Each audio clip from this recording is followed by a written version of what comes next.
Hello, everybody. Welcome back to another edition of Heads Up Hockey.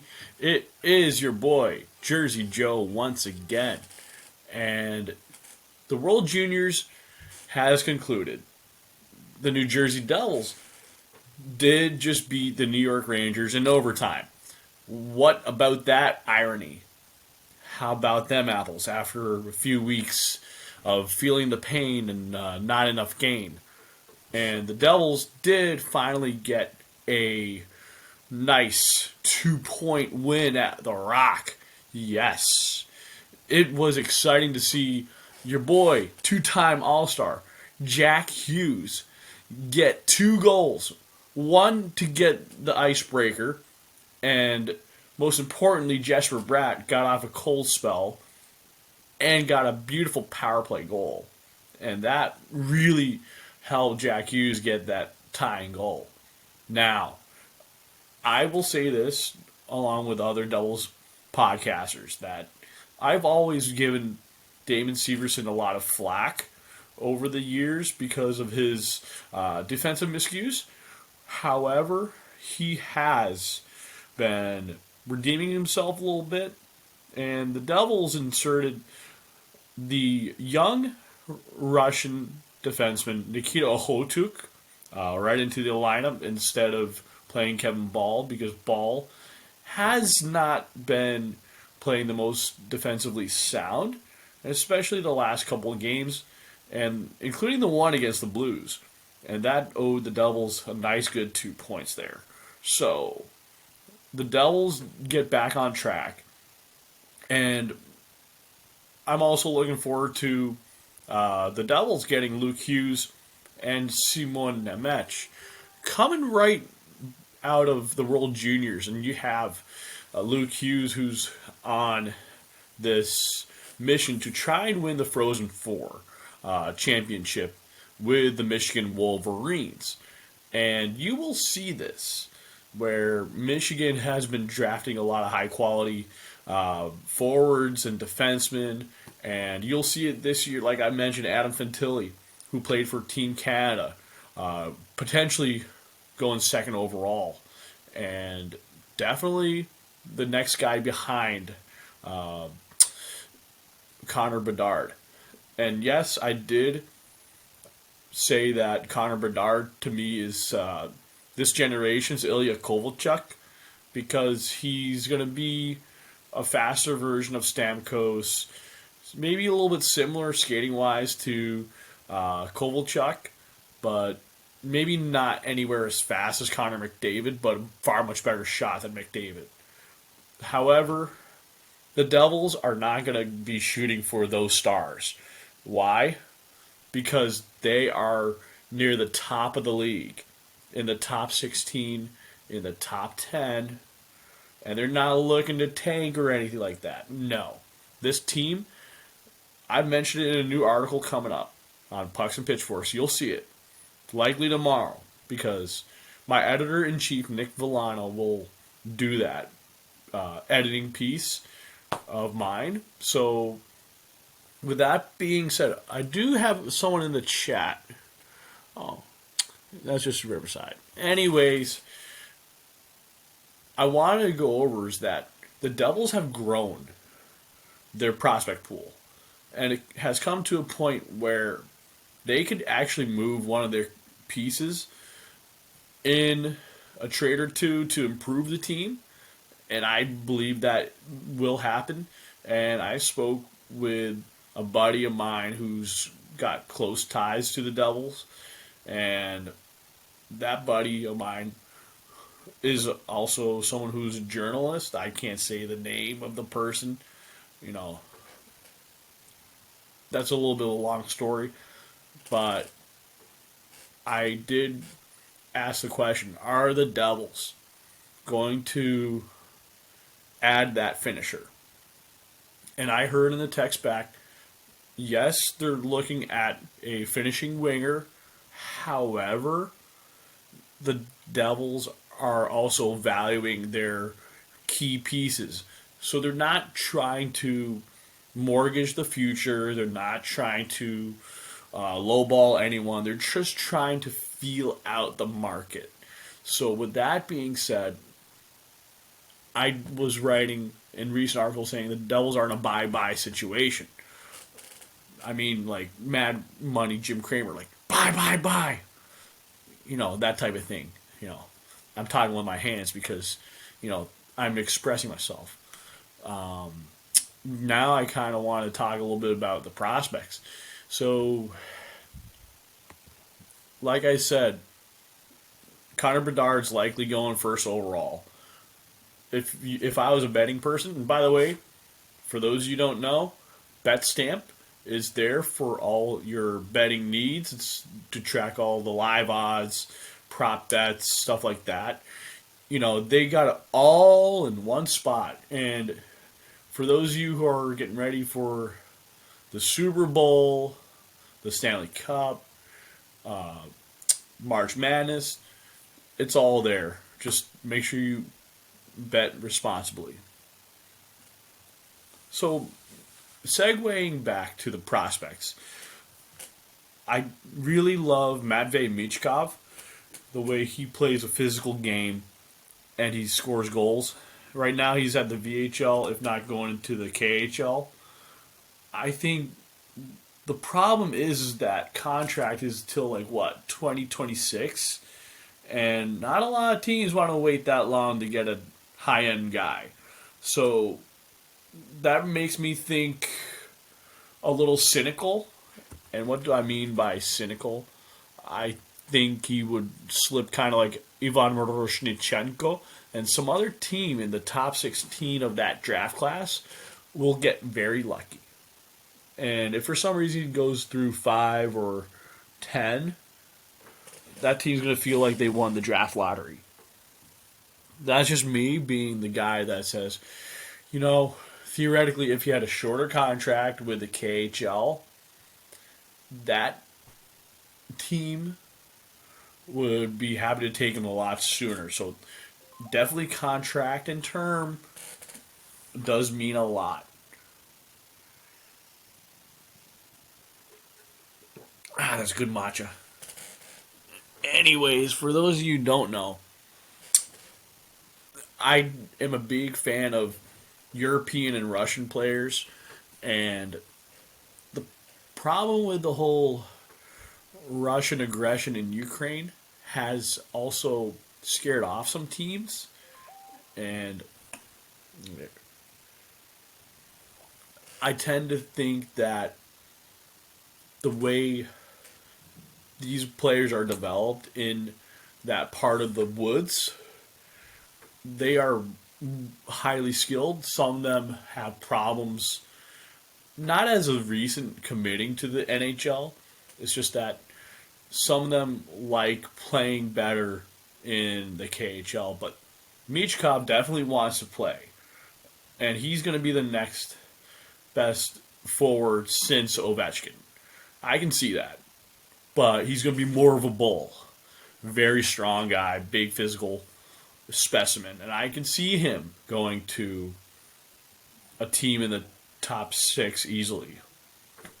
But if he does slip, well, that's because of the complications of being a young guy in the KHL and a long contract, more than so the Russian aggression.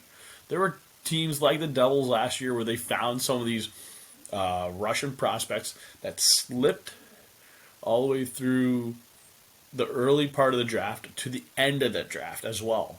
And so they jumped on them. Like Artem Barabosha, Daniil Orlov, just to name a few. Some of those guys I was actually high on. And I'd like to thank the Devil Scouting to do their due diligence. Now back to this year's draft class in 23. So Moose Jaw has a really good center in Braden Yeager for the Moose Jaw Warriors with 18 goals and 48 points. So that's 48 points in 38 games. That's more than a point a game. However, let me see his profile. If I'm not mistaken, he was with Team Canada. So let me double check. Yep.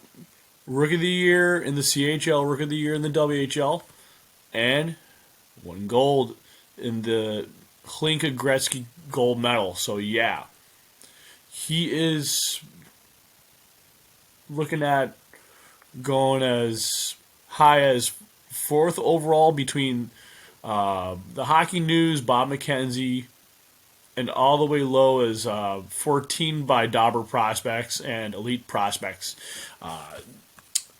I tend to believe Bob McKenzie the most. I put more stock in Bob McKenzie than anything because he values the top 10 scouts every year in the preseason, early season, midway of the season, close to the end of the draft.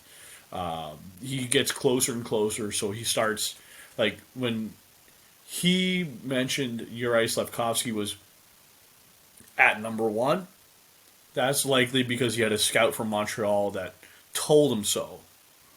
So he was able to keep that quiet, keeping that guy anonymous. So that's why people build a good reputation as those hockey insiders. Now, with that being said, I do really like the way Leo Carlson is positioned to be. I like the way Sweden has created a lot of high end, high speed, full throttle type players.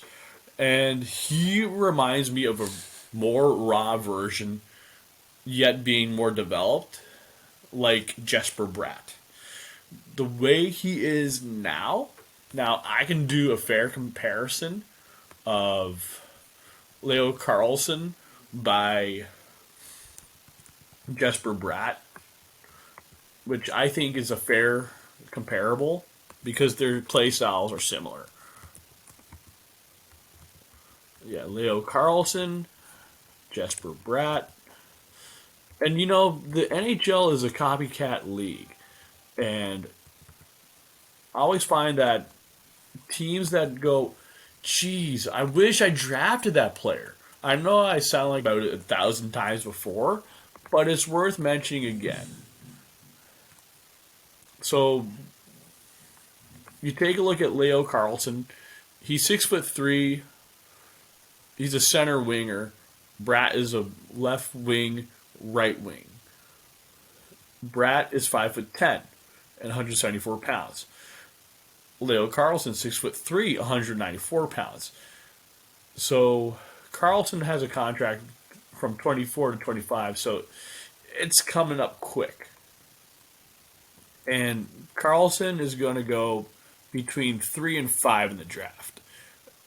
And Bob McKenzie got him pegged at 5.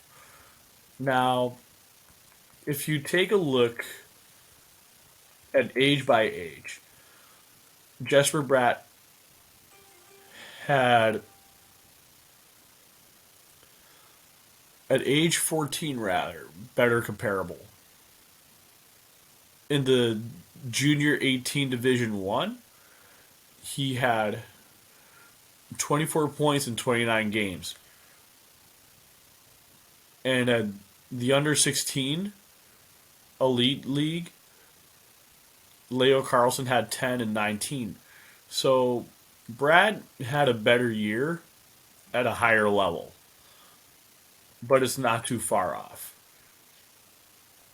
Jesper Bratt had, at age 15, in the J18 Allsvenskan, the second tier, he had 18 points in 18 games. And he went to the J18 Elite League. He had 16 points in 20 games. Now, you take a look at the U16, you look at Leo Carlson, 17 points in 15 games. Now, as we see the J18s, Bratt had 8 points internationally with Sweden and another 4 points with the WHC 17 for Sweden's under 17 team. So he had 12 points total. And then Leo Carlsson had 9 points in 19 games compared to Jesper Bratt's 40. So he's a little behind in the development, but he's come a long ways. So he's really starting to pop at a later age. So if you take a look, Leo Carlsson really does pop more than Jesper Bratt. If you take away the international numbers of Bratt's 20, Bratt had 19 points altogether from his junior 20 Super League in the Hockey Allsvenskan. You look at Leo Carlsson, he has about 29 points in 51 games. So that's between the SHL with 9, the Junior 20 National with 27, and the J18 at 3. So really, when Carlson hit that J20 National, he really got noticed and became very, not so much pedestrian, but above average at the SHL level for a rookie. That's actually pretty good. Now, you take a look at the SHL. Leo Carlsson had 40 points in the SHL. Bratt had 22 in the Allsvenskan, so that's the second tier below. So really, I tend to think that Leo Carlsson's developed a little later. And the reason why I make that statement is because Bratt, being born in July, he's actually ahead of Leo Carlsson in December. They're not from the same birth year, but six years apart. You look at Carlsson, he's a late birthday, so he develops a little bit more physically later on, and then he starts to really pick things up. Now, if I'm an NHL team, I'm thinking to myself, if this kid's available, do I go with him being a center or put him on the wing? Because I think if you put him on the wing, he could do all sorts of damage as well. But if you also make him a center, have him win the faceoffs. And it is not problematic to have a guy from go center to wing. As long as he's able to win puck battles, outpace other teams, and skate fluidly, that's a good thing to have. Because we've seen it in New Jersey. We've seen it in Carolina where the Devils have a guy like Bratt. The Rangers have a guy like Jesper Fast. I know Fast is an older player now, but when he was younger with the Rangers, he could outpace people. He could tire you out. You'll win more puck battles. And those are some things in today's NHL. You see more guys who are effortless skaters not get so fatigued. That's an important benchmark to have in a skill of a player. So, yes, Canada did win the gold over the Czechs. But boy, the Czechs really kept the Canadians close. And the Americans versus Sweden, that was the definition of a barn burner. Why? That was like more than 15 goals in the game. So, I don't know if anyone does any bets like that, but whoever did that, you made good. And congrats to that person. Because if you predicted Canada for gold and you got Czechia with silver and the U.S. with bronze, then you did a parlay. So, congratulations to whoever did that. So, I tend to think that if you're a fan of the Slovaks, Guyon in net, he should definitely be an undrafted goaltender. Maybe a late round goalie gets selected. And the way he has played in this tournament, he really deserved to be drafted in maybe this year or next year. Because sometimes goalies don't get drafted right away in their first eligible year because of others that are overagers. So, with that being said, Suhanek, I looked at him play for Czechia, and he reminded me a little bit of Vitek Vanacek. And his analytics match it up, and his skill set matches it up. And I can see him maybe doing a little bit more because the way Czech goalies are, they are really solid in that. They're really sound mechanically. And I have an old co-host of mine who's actually, on the Raising Hell in Jersey podcast, also my co-host named Jake Wakely. He's a former goalie, and he always tells me about goaltenders. And the more I talk with him about goaltending, the more I pick things up. And I tend to like the way the European players are, but some of these guys actually come over to North America, kind of like following the Akira Schmid route, where they come and they play in the NAHL, they go to the USHL, and then they say, hey, I want to get drafted. I want to be part of this organization. So the way I like to think of the teams going forward, they're going to look at goaltending. They're going to be like, I want that next best player. But going after goalies is a gamble. The Devils, however, took a couple of guys in recent drafts. Tyler Brennan, he was my favorite North American goaltender in this past draft in 22. And the Devils got him. And I was like, that's a solid pick. And yes, he plays for Prince George, but sometimes you need to play with a tough program. That's hard. That's hard in that because when you see more pucks, you get used to all that pain, and you gain something from it.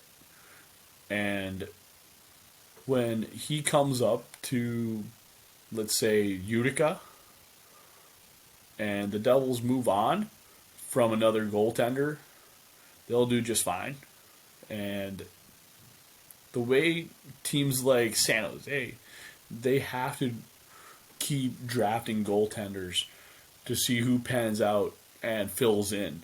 The Ducks, who are rumored to moving goalie like Gibson. John Gibson is really good, but the defense in front of him isn't doing any justice. And I've seen it over the years with the Devils where they had really good defense, but they've had little to no offense to put up for them. And then I've seen the reverse where they had no offense. When they had defense, they couldn't do anything to help out Corey Schneider nor Mackenzie Blackwood. And you kind of just ruin the flow of a goalie's game.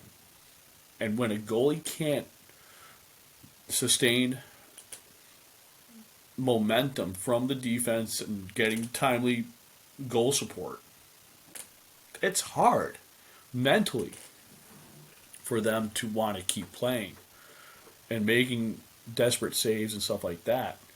The Devils have turned a corner knock on wood, in the netminder portion of it. They're starting to reevaluate the bottom six. And what does that mean? The Devils are, like I said earlier in the podcast, if you're in the playoff hunt and you have sufficient amount of assets, you want to improve your team, get ready for the playoff push right before March 3rd. Teams are going to be banging, saying, hey, can you help out, improve this team, and be like, hey, we can do that. We can try and help your team get better. That's why teams look to make a real hockey trade. Well, let's see, Puck Empire. Let's see, per Darren Drager, William Nylander is probably getting up to Mitch Marner territory for his next contract. Not surprised. He does score a lot of points, a lot of goals. He's an all-star.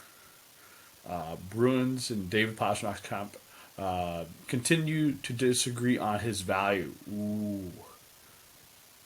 That means even though the Bruins are doing well money-wise, he might not want to stay in Boston. The Devils could be looking at him, but they also got to get Bratton extended.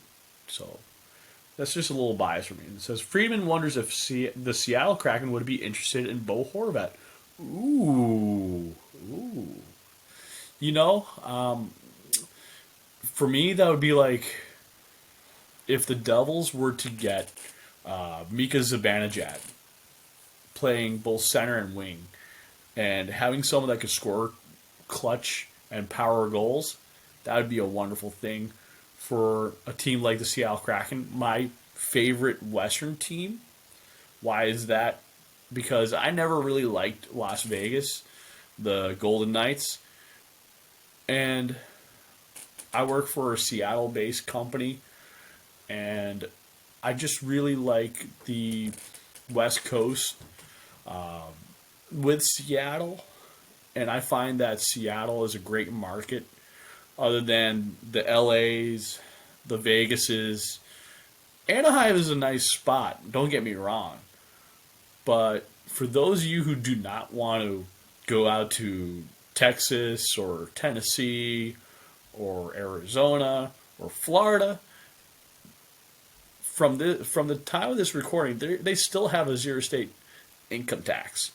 So that is a benefit for those players that play in Seattle, in Washington State.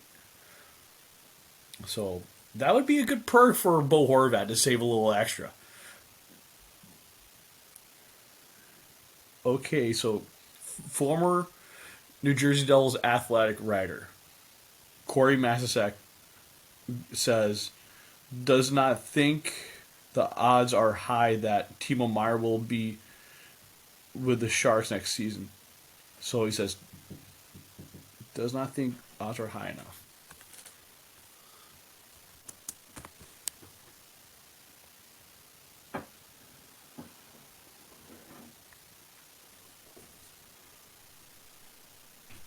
So when the odds are not high enough, that's not good enough. Why is that? I think the Devils are one of those teams looking at the San Jose Sharks for Timo Meier. And I mentioned this before, that guys like Nico Hischier, Jonas Siegenthaler, all have this Switzerland East connection. And they played together internationally, and they all know each other. And it's only a matter of time if the Devils make the right offer. Plus, Meier is owed a $10 million qualifying offer. So this might hurt the Devils' chances at a David Pastrnak. So if this is indeed true, Timo Meier is likely on his way out. Now it says, Frank Saravalli thinks the Florida Panthers have a move in their back pocket for Sam Reinhart or Sam Bennett. I think they're looking at Sam Bennett because they are looking to buy off of a dipping Calgary team. And I mentioned it before. Calgary was a playoff team last year, but Sam Bennett looks like the type of target that they're going for. This one says it feels like the relationship between Jakob Vrana and the Red Wings is broken. Well, first off, his points production has gone down. His relationship in Detroit with Yzerman is nothing now. It really has. And it's sad to see that. Let's see. Frank Saravalli. There is at least one team that has internally discussed trading for Verana. And then it goes Rory Boylan. Some teams have checked in with the Blackhawks on Seth Jones' availability. Well, here's the thing. If they trade Seth Jones right now, they're going to be asking for a lot of first-round picks and early picks as well, so they can rebuild a team and stock up on really good players. And that's why I'm talking about these players now, because teams like Chicago are in an arms race to tank. The Coyotes, Blackhawks, and Ducks are interested in taking on cap for assets at the deadline. Yep, that's called asset harvesting, draft pick harvesting.